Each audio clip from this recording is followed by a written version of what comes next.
It's all to do with words, and you can always play philosophy with words and what words mean, and conundrums that way. They mean nothing. Great. Little. Dog. Nice. Niece. Nephew. Sister. Brother. War. Peace. Mind. Kinky. Reggae. Ska. Punk. Rock. What do you know? Easy. Tiger. Sweet. Tooth. Animated. My favourite films. Joy. Yes, please. Beer. And that. Drugs. Some. Special. Delivery. One.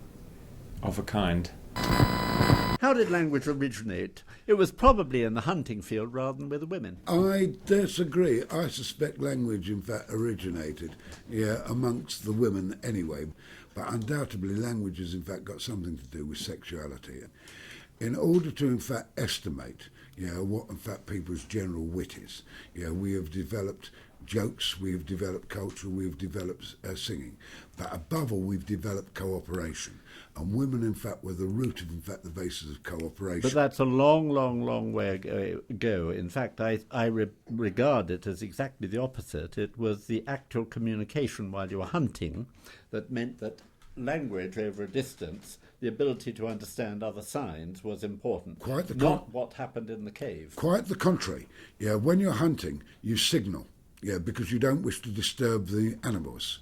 But when, in fact, you're having to cooperate, and when you're having to, in fact, pass on tales, and, in fact, the mere long life of women means that they, in fact, undoubtedly were the carriers of knowledge. And secondly, I'm not sure that women were ever separated, from, in fact, hunting either.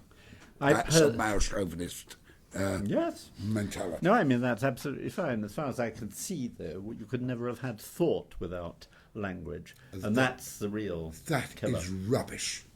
How can you, in fact, think if you can't use the Well, words I once asked my, in fact, young son, whether he thought that animals think. And he said, of course they think, Dad. And I said, how do you know they think? He said, because they make mistakes. And I said, well, how do you know that they make mistakes? He said, because they try something and it doesn't work. Language, in fact, develops, only after thought. And thought certainly exists even in a dog. Cat. Mouse. Game.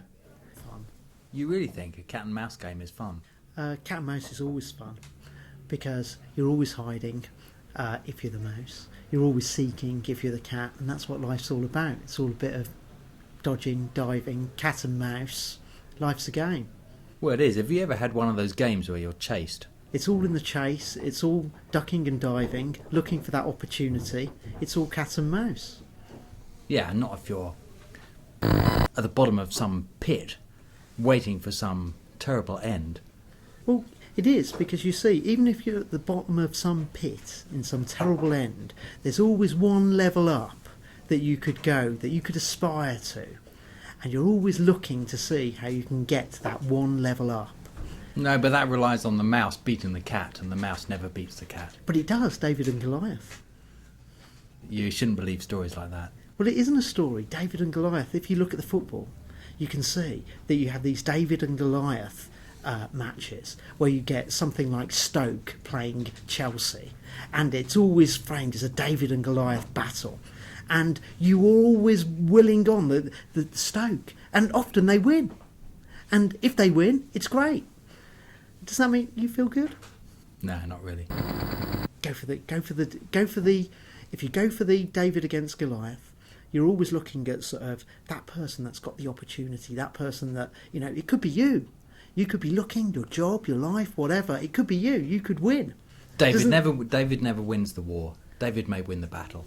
But you're a pessimist, you see. Well, and that's what that distinguishes us, because you're the pessimist and I'm the optimist. I think there's a chance, whereas you think there may not be a chance.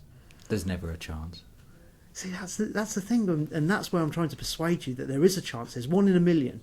Would you agree that there's 1 in a billion chance that you're a lottery player, aren't you? No, but if you agree that there's 1 in something chance, then there's a chance. Faith. Rationalism. Culture. Liberalism. Horror. Love. The opposite. Hate. Abuse. Admiration. Alpha. by its very nature, is the first. That's why it was defined in Latin.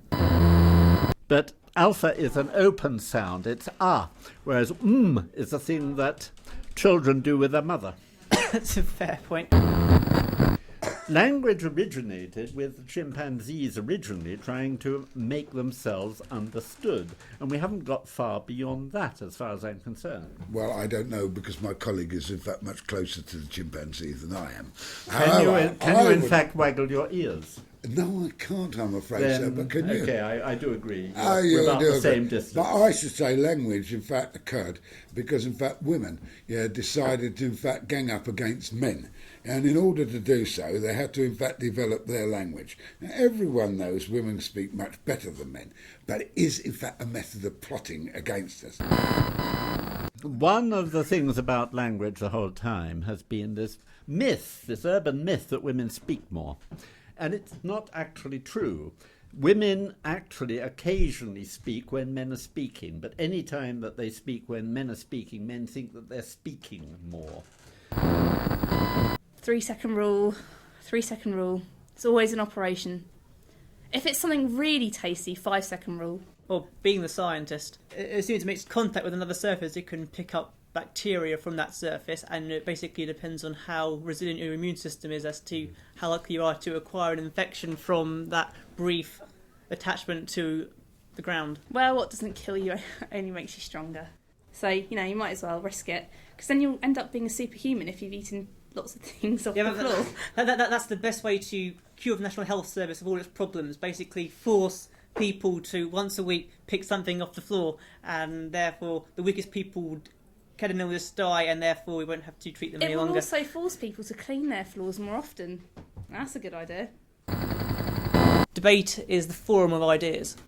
But what's the point of debating? Debating is absolutely pointless. It's action that counts. There aren't enough ideas in the real world.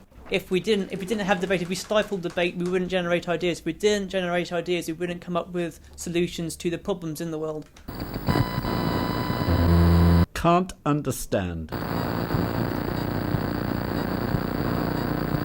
Knowledge.